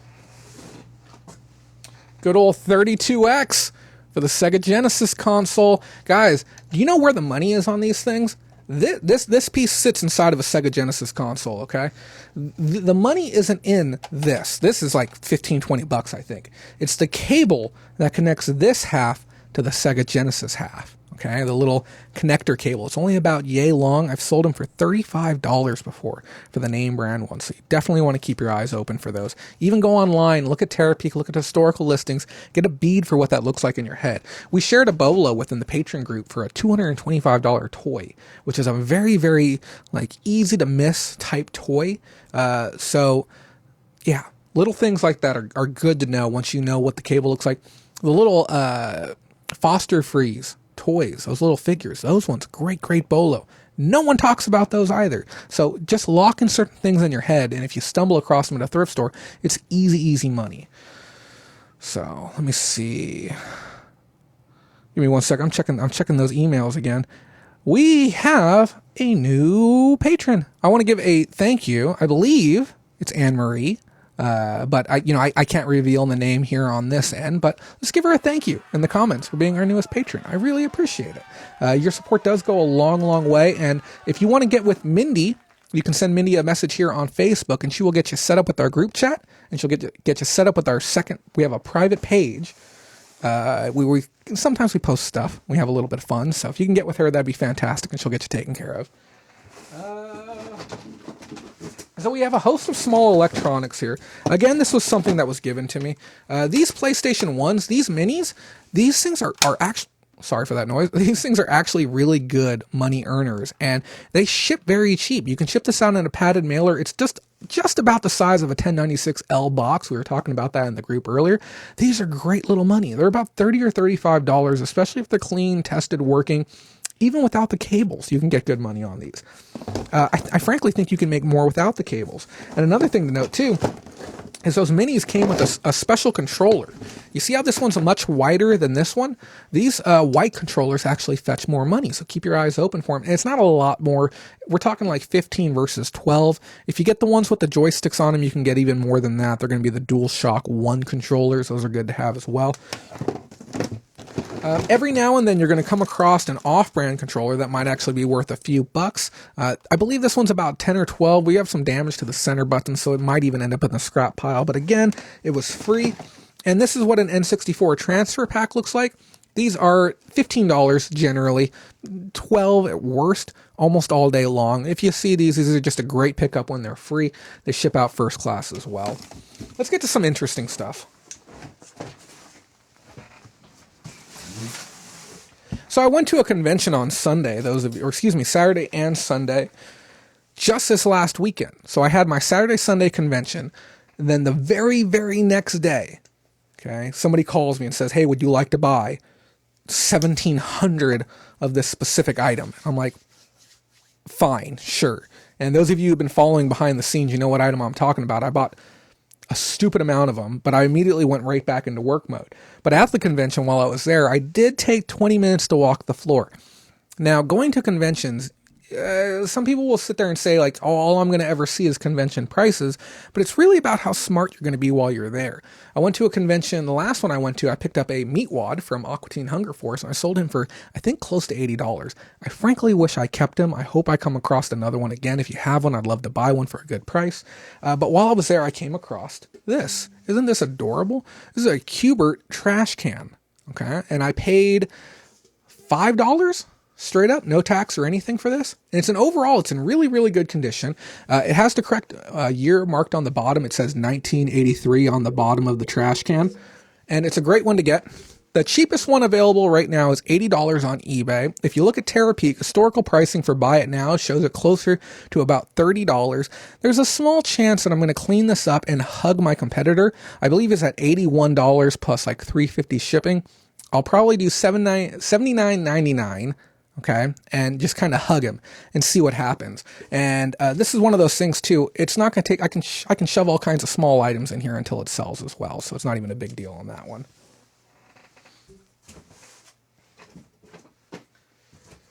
I picked up a couple of other things too. I have a handful of cassettes. If anyone has an interest in seeing cassettes, let me know in the comments. I just scanned them all via Amazon, and I kept all the ones that went between $10 to $20. And this guy tried to give me more too as well, but I simply told him I'm not going to take it. I don't have the space to take free stuff right now. Even if it's like great yard sale stuff, I don't have it. I picked up this Hell's Angels Forever rental VHS, and this VHS is worth like $15 to $20 on its own. It says the true story of an American phenomenon, starring the Hells Angels, featuring Willie Nelson, Jerry Garcia, Johnny Paycheck, and Bo Diddley. So yeah, I guess it's a really hard to find VHS. I'll make a few bucks on that. And then this one, which I don't think I'm going to be able to get away with selling online. It's Size, The End of Exercise. And the reason why I don't think I can sell this is because it's by Beachbody. Those of you who don't know, they are very, very aggressive about their takedowns on eBay. So be careful with Beachbody stuff. I'll probably sell this locally, probably ask $10 on it, and somebody will come pick the dang thing up.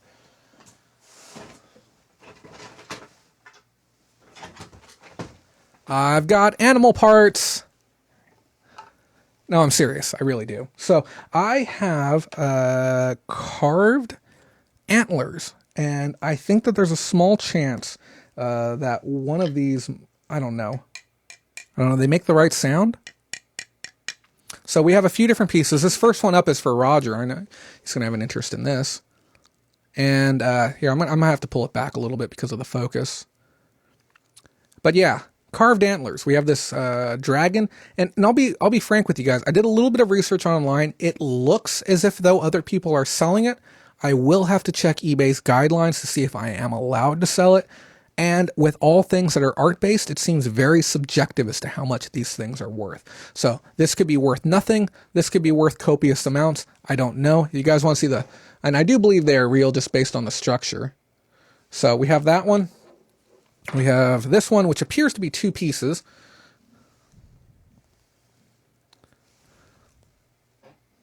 Kind of interesting. And again, for all of these pieces of antler, I just realized I forgot a very cool item downstairs. I actually think I forgot a few cool items downstairs, but I think we have enough stuff for tonight's show. Unless somebody would like to see a signature of Gerald Ford, but if you want to, I can go get it. And then we have this one. And again, I have no clue what these are worth. I don't think any of these are carved out to be flutes, personally. And then my favorite one of the bunch is this one. Check this bad boy out. It's all one piece.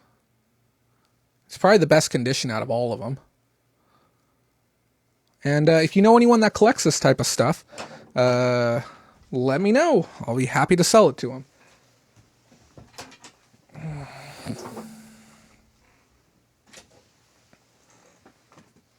And then another one of these sealed cassettes. Always good money, guys.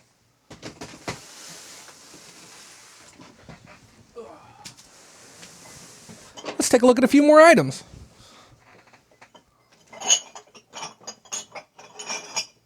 I'm not one generally to pay for glassware, which I didn't.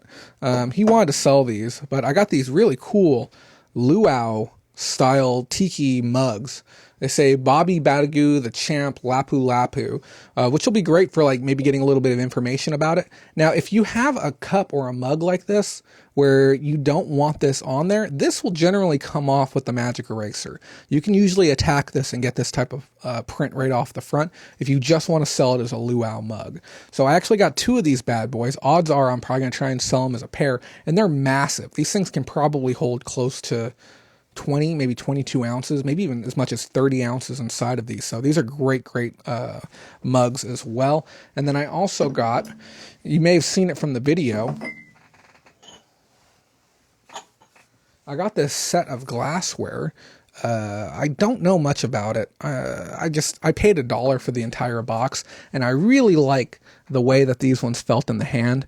I don't drink much, but when I do, man, do I like a really nice glass. And this is a nice one. This is going to go well with some of the other pieces that I have. I have a whole box of them too, so I'm pretty pleased about that. Yeah, cool stuff.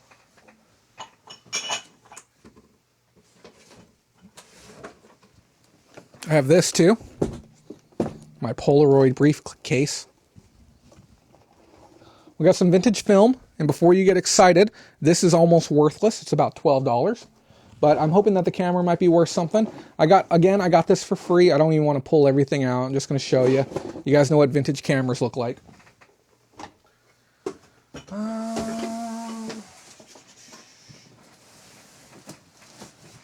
Yeah. And then while I was there, I got an entire box of security camera stuff. This stuff, I don't know if it'll go in line with the stuff that I have currently, but yeah, it's full of camera equipment. Everything from brackets to cameras to stands and more. He gave me the entire box again, so I couldn't complain. And if you're wondering where like most of the $165 was spent, you gotta see it in the vlog.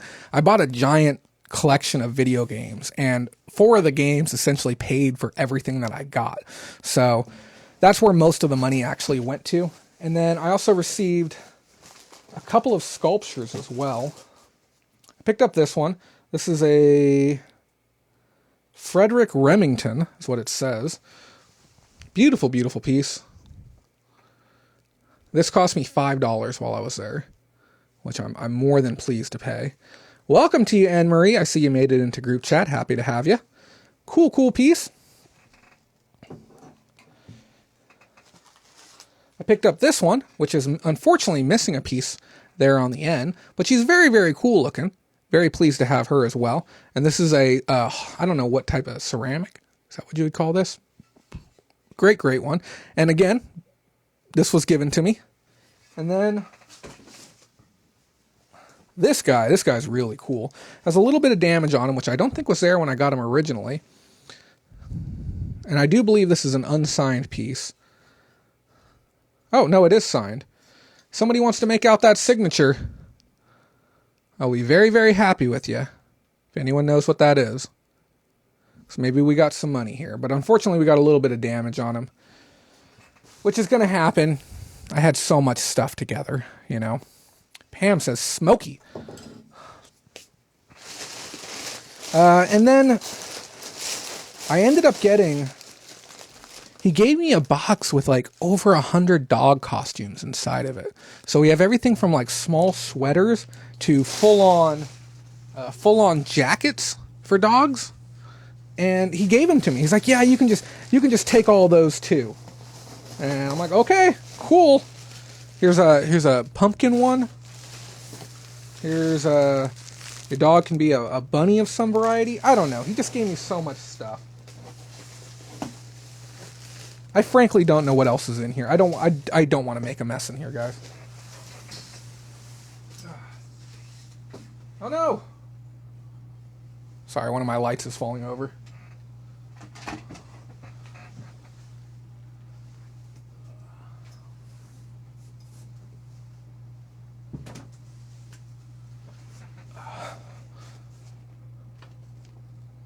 There we go.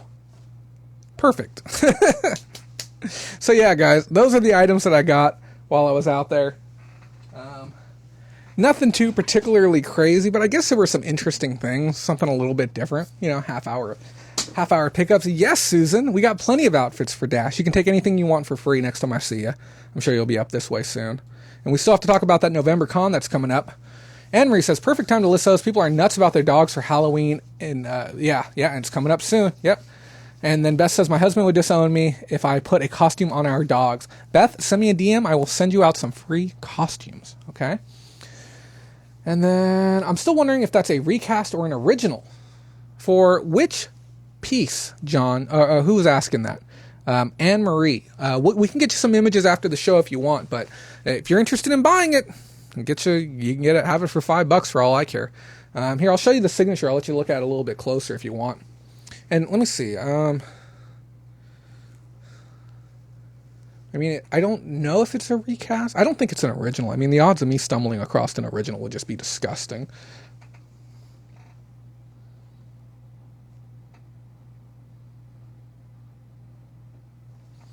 So, I don't know.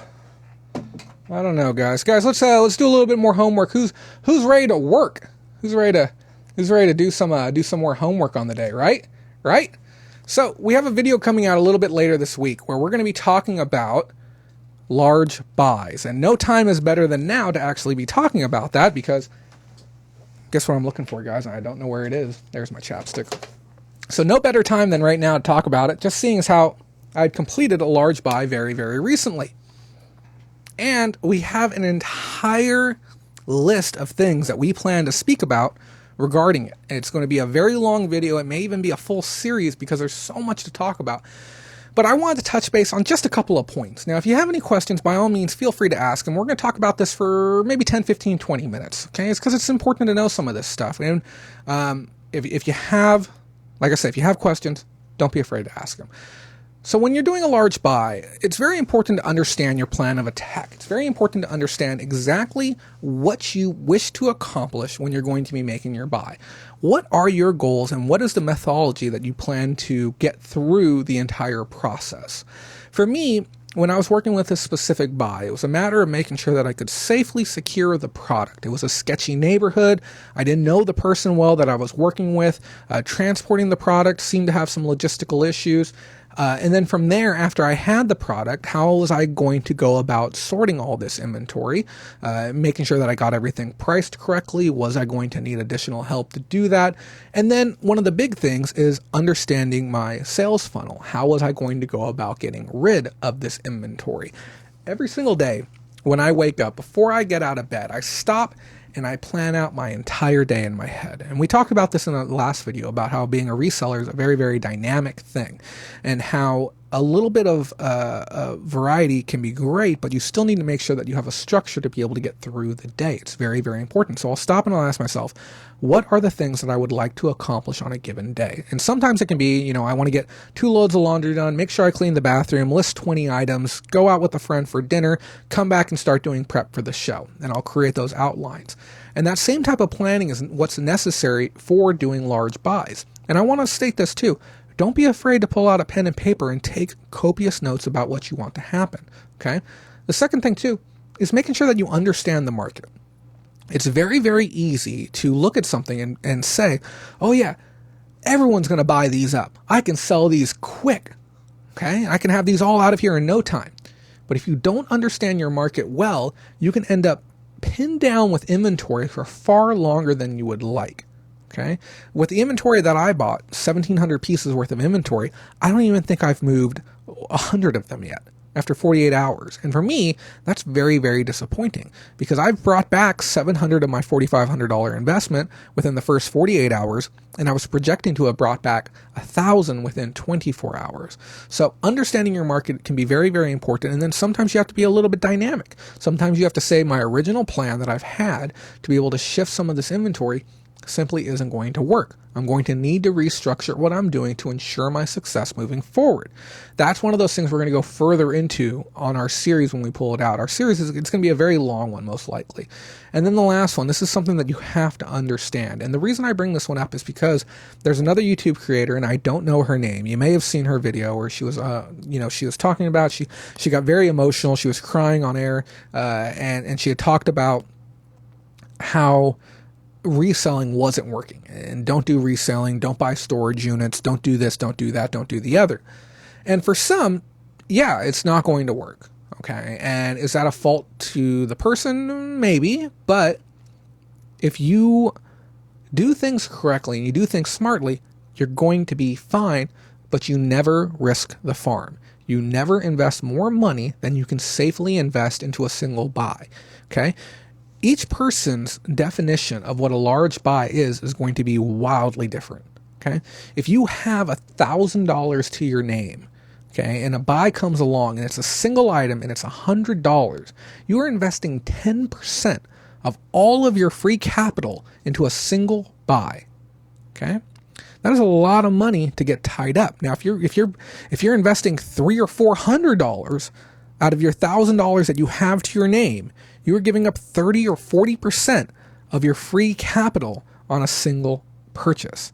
So you have to be careful. Regardless of how good an opportunity may look, don't ever risk the farm. Now, I use the word risk, and your interpretation of it is important.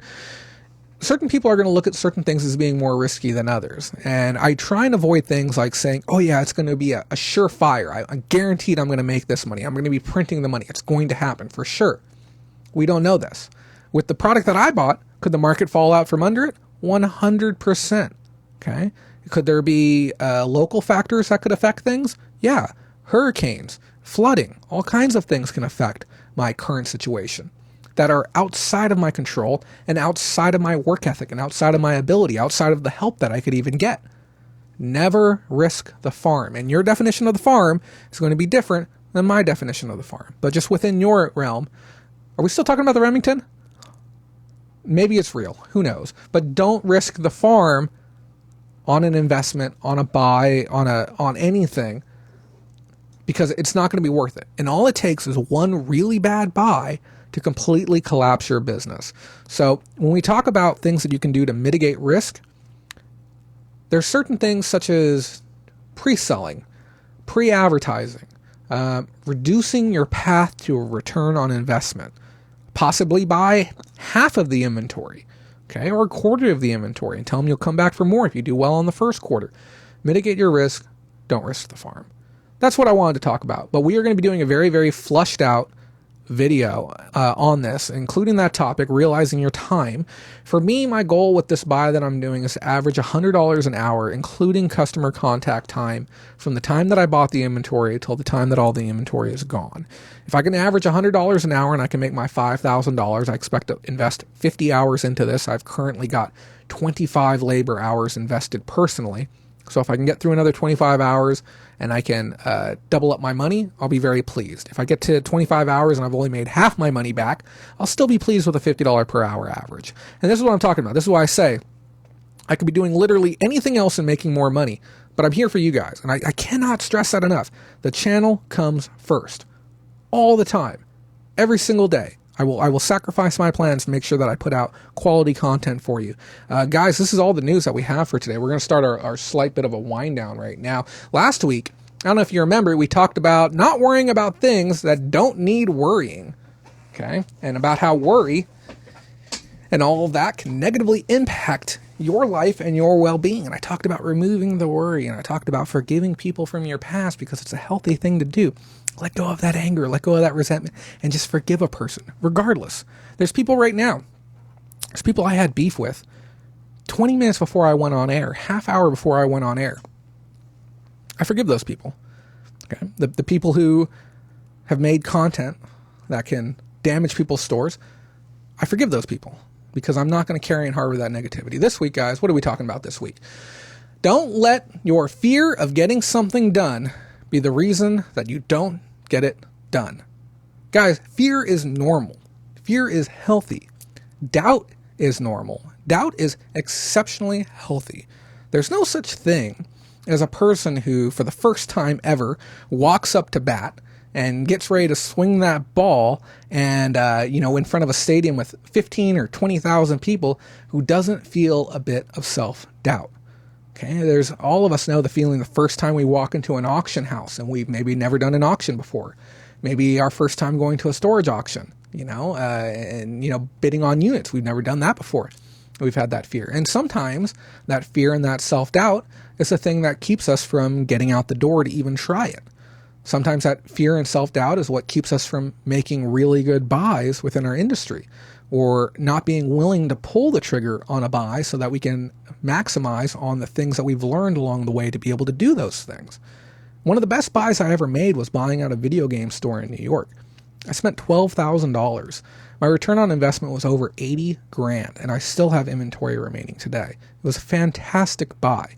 Still riddled with errors, but it was a fantastic buy. Was there a lot of fear? Yeah.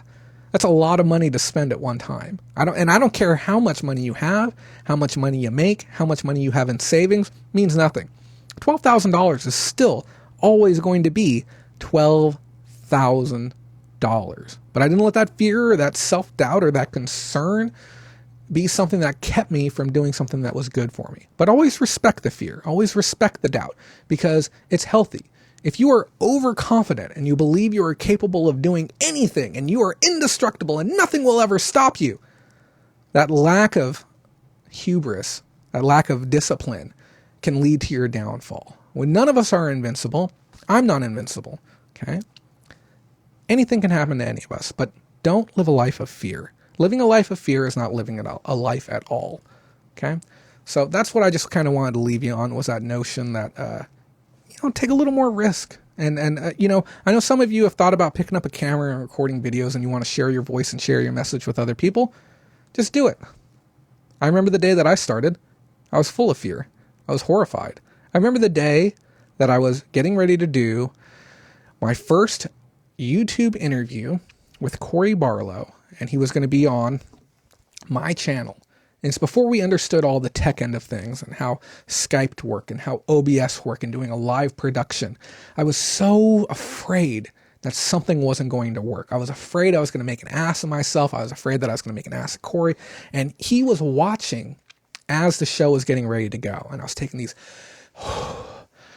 deep breaths, and I was so panic-stricken that something was going to go wrong. And then everything went fine. And I remember feeling so proud of myself for the fact that I actually got it done.